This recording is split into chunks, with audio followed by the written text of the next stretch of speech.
Effectivement, bonjour à tous, bonjour à vous Laurent Wauquiez. Bonjour.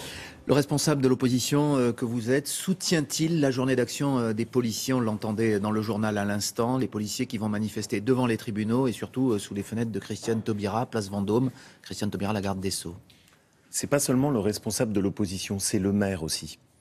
Je suis maire et je vois ce que donnent aujourd'hui sur le terrain les conséquences du laxisme pénal de Madame Taubira. C'est rare que des policiers manifestent. Ils manifestent pas contre les juges. Ils manifestent pas contre la justice, contrairement à ce que le ministre de l'Intérieur a dit. Ils manifestent contre la politique de Madame Taubira et contre le sentiment que Madame Taubira aujourd'hui sabote leur travail. Quand vous avez des policiers qui arrêtent des délinquants et qu'ensuite ils ne sont pas condamnés par la justice, c'est tout le moral de la police qui est sapé. Et donc oui, j'apporte tout mon soutien et tout notre soutien aux policiers qui en ont besoin parce qu'ils incarnent l'ordre public et le respect républicain. Monsieur Wauquiez, l'affaire qui a déclenché cette colère des policiers, on le sait, c'est ce braqueur en cavale qui a blessé grièvement un policier à Saint-Ouen récemment, il y a quelques jours. On sait que la sortie des détenus qui sont en prison, eh bien, elle se réfère, elle est faite en fonction de textes qui ont été votés en 2004, en 2008, à l'époque où la droite était au pouvoir. Est-ce que ce n'est pas un peu facile d'accabler la politique pénale du gouvernement actuel uniquement?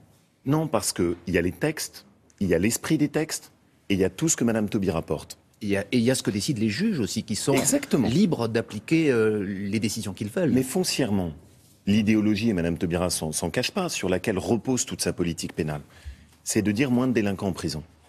Eh bien, je pense que c'est une erreur. Je pense que la place d'un délinquant, c'est en prison. Je pense que quand il y a moins de condamnations, c'est une mauvaise idée.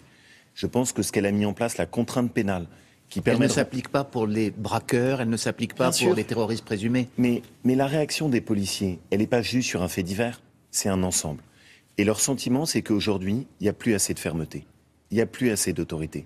Et je crains que ce sentiment, les Français globalement le partagent. Dans ma région Rhône-Alpes-Auvergne, par exemple, il y a eu une très forte augmentation des actes de délinquance sur les TER. Je parlais avec des policiers qui interviennent sur les TER. Ils nous disent, quand nous on arrête quelqu'un, il n'y a quasiment jamais de condamnation à l'arrivée. C'est ça qui ne va plus. Encore une fois, ce sont les juges qui le décident. La politique pénale, elle est fixée effectivement par le ministère de la Justice, mais ensuite les juges appliquent des textes et elle ne s'est pas, en quelque sorte, allégée depuis l'accession de François Hollande au pouvoir. Pardon, mais tous les textes votés par Madame Taubira et proposés par Madame Taubira ont abouti à un désarmement pénal. Tous. Ils sont tous allés dans la même direction. Il n'y a jamais eu autant de détenus dans les prisons françaises. Comment vous l'expliquez? Je pense que précisément ce qui nous manque aujourd'hui, c'est qu'on manque de places de prison. On doit construire des nouvelles places de prison. Mais vous allez bien la preuve que la politique n'est pas laxiste, comme vous le dites. Regardez tous les textes. Est-ce qu'on peut regarder les faits simplement? La contrainte pénale, ça consiste à quoi? Quelqu'un condamné à une peine de prison ne va pas en prison. C'est pas possible. Aujourd'hui, il ne faut pas définir la politique pénale en fonction du nombre de places de prison, ce que fait Madame Taubira. Il faut construire les places de prison dont on a besoin pour punir les délinquants. Et donc, je crois vraiment qu'on est au bout d'une politique portée par Madame Taubira. On est à un changement. Il ne faut pas moins de fermeté, il faut plus de fermeté. Est-ce qu'on ne s'en prend pas aussi à Madame Taubira, un petit peu comme on s'en prenait à Monsieur Badinter dans les années 80, un peu comme un symbole? Est-ce que ce n'est pas elle qui systématiquement concentre les attaques de la droite et aussi du Front National? Ce que je pense surtout, et ça c'est vrai, c'est qu'elle est le symbole d'une certaine idéologie consistant à dire il ne faut pas condamner les gens, et il ne faut pas emprisonner ceux qui sont dangereux. Moi, je ne suis pas d'accord avec ça. Quand vous avez des individus dangereux, leur place, c'est pas dehors. Et le drame qu'on a connu avec ce policier est là pour nous le rappeler. Dernière question sur cette affaire. Est-ce qu'il n'y a pas quand même un danger, les policiers manifesteront aussi devant les tribunaux, à opposer police et justice? Est-ce que le responsable politique que vous êtes, finalement, ne pointe pas, c'est le ministre de l'Intérieur qui le disait, ce danger de mettre en opposition deux institutions de la République? Je pense au contraire, et tout ce qu'on a dit va dans ce sens, que ce qu'il faut, c'est une justice qui soit ferme quand les policiers travaillent. Et donc on a besoin d'une police et d'une justice qui travaillent ensemble. Mais les policiers, et il ne faut pas s'y tromper, ne manifestent pas contre les juges, ils manifestent contre l'orientation donnée à la justice par Madame Taubira. Leur sentiment, c'est qu'on sabote leur travail, et que quand il n'y a pas de condamnation, ça sape le moral de la police. C'est aussi simple que ça. Dans le dossier Air France, 5 salariés, on l'a appris hier, seront jugés pour violence le 2 décembre prochain. Est-ce que cela vous satisfait finalement? On sait que vous avez attaqué un petit peu les syndicalistes dimanche dernier à l'occasion de ces événements. Je considère que ce n'est pas acceptable ce qui s'est passé.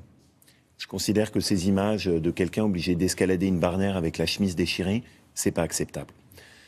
Après, ce qu'on voit entre ce qui s'est passé avec ce syndicaliste qui refuse de serrer la main de Hollande, ça vous choque? Macron qui reçoit un jet de yaourt en guise d'accueil à Lyon, ça exprime quelque chose. Et il y a aujourd'hui pour moi une colère. Et il y a une crainte dans le pays. C'est pas uniquement celle des salariés. C'est les ouvriers qui ont perdu leurs heures supplémentaires. C'est les retraités aussi, qui voient leur pouvoir d'achat qui baisse. C'est globalement la crainte sur l'emploi. Et mon sentiment, c'est que le gouvernement n'a pas pris la mesure. Et n'écoute pas cette colère et cette inquiétude. Et les syndicalistes se sentent agressés, y compris par vous, lorsque vous dites finalement qu'ils ne remplissent pas leur rôle. Moi, ce que je considère, c'est que dans une entreprise, ce qui compte, c'est les salariés. Ce qui compte, c'est la croissance de l'entreprise. Plus que les syndicats. Et pour moi, ça compte plus que les syndicats. Quand les syndicats défendent les salariés et défendent l'avenir de l'entreprise, pour moi, ils font leur travail. Quand à l'inverse, ils s'opposent à des changements qui permettent de protéger les salariés et d'assurer l'avenir de l'entreprise, ils ne font pas leur travail. Et donc oui, je le dis, je trouve qu'aujourd'hui, on a en France trop de syndicats qui bloquent l'avenir des entreprises et l'emploi. Une question politique chez les Républicains. Votre parti, c'est apparemment compliqué d'organiser ces fameuses primaires l'an prochain qui vont décider de qui sera le candidat pour l'élection présidentielle. Nicolas Sarkozy a dit que 10 000 bureaux de vote, c'est ce qui est prévu à ce stade. Eh bien, ce serait trop. Une façon de dire que s'il y a trop de gens qui votent, finalement, il a moins de chances d'être désigné. Je crois qu'il faut qu'on soit tous bien au clair. On veut les primaires, parce que c'est un mode démocratique de choix. On veut qu'il y ait le maximum de monde qui participe et on veut que ce soit une grande réussite. Et que les Français, à cette occasion, comme à l'occasion des régionales, puissent exprimer au fond leur envie de changement et le fait de dire on est en colère contre ce qu'a pu faire le gouvernement au cours des dernières années. Donc on veut tous cette réussite. Après, il y a des questions d'organisation qui sont toutes bêtes. Quand vous mettez un bureau de vote, il faut des gens pour le tenir, il faut contrôler les listes, il faut s'assurer qu'il n'y ait pas de triche. Mais il faut que le corps électoral, ce soit tous les Français Bien sûr. Bien sûr, sans aucun doute. Donc il y ait un maximum de bureaux de vote. Vous n'êtes pas sur la ligne de Nicolas Sarkozy sur ce point. Il faut que tout le monde puisse aller voter. Et la ligne qui est défendue par Nicolas Sarkozy, c'est que ce soit un grand succès. Après, pour que ce soit un grand succès, il faut qu'on puisse l'organiser. Donc il y a des questions d'organisation, ni plus ni moins. Dernière question, qui serait selon vous aujourd'hui le meilleur candidat pour ramener vers les Républicains ceux qui sont tentés par le Front National? La première étape pour moi, c'est les régionales. Le 6 décembre, les Français voteront. Je suis candidat dans ma région de Rhône-Alpes-Auvergne. C'est l'occasion pour les Français de s'exprimer à la fois sur du gaspillage d'argent qui a eu lieu dans les régions et puis sur ce qui se passe au niveau du gouvernement. C'est le premier moment important, c'est d'abord les régionales. Bon, eh bien, on vous a entendu. Merci beaucoup Laurent Wauquiez, c'est à vous William, très bonne journée. Merci messieurs, à demain. Avec Octobre Rose, nous vivons